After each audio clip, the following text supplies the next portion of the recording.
Merhaba arkadaşlar, Yaşama Dair kanalımıza hoş geldiniz. Size dikiş dikerken bir iki tane pratik yöntem göstermek istiyorum. Evde çengelli iğnenin olmadığı yerlerde elbise askılarımızı ve çanta askılarımızı diktikten sonra nasıl ters çevireceğiz onu pratik bir yöntemini göstermek istiyorum. İlk önce alttan ve iğneden gelen ipliğimizi tutuyoruz. Kumaşın ortasına koyuyoruz ve kumaşımızı katlıyoruz. Bu şekilde kumaşımızı katlıyoruz. İpi biraz geriye doğru iktirip normal olarak dikişimizi yapıyoruz. Evet, bu şekilde.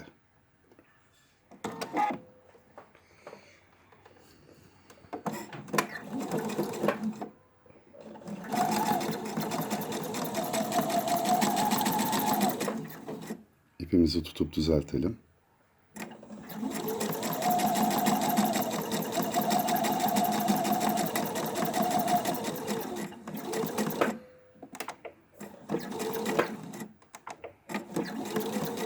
Evet.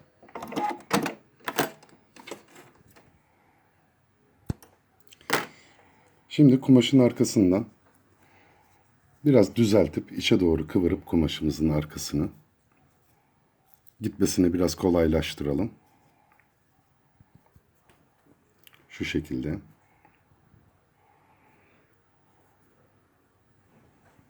Evet. Buradan da ipimizi tutup yavaşça çekelim.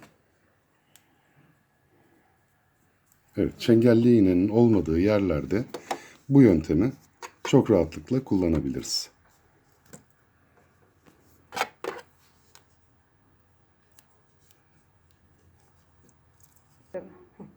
Evet, içinden tuttuk ve çektik. Evet, kumaşımızı ters çevirdik.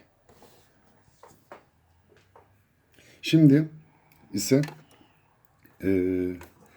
yine elbiselerimizin yakalarına ve kollarına biye dikimini göstereceğim.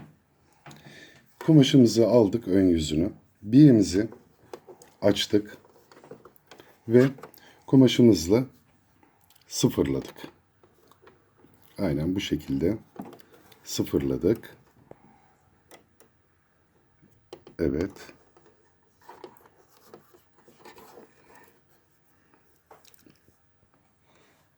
Aç. Evet, biyeyi açtım şimdi. Kumaşımızın üstüne koydum ve dikmeye başlıyorum.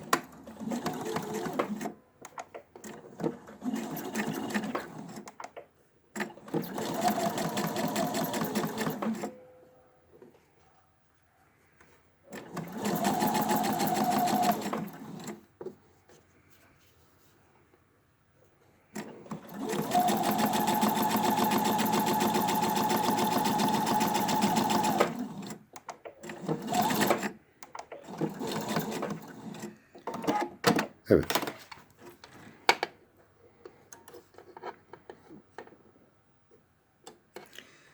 Şimdi biyemizi diğer tarafa doğru kıvırıp aynen bu şekilde biyemizi diğer tarafa, arka tarafına doğru kıvırıp tekrardan dikiyoruz.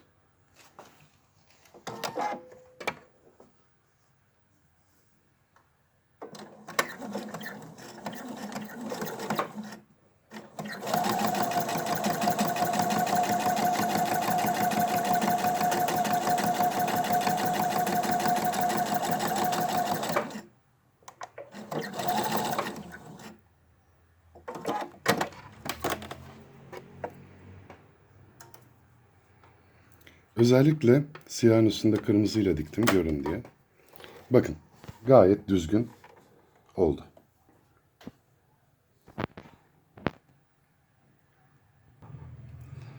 Bizi izlediğiniz için teşekkür ederiz. Bu videoların devamı için lütfen abone olmayı ve beğeni tuşuna basmayı unutmayın. İyi akşamlar.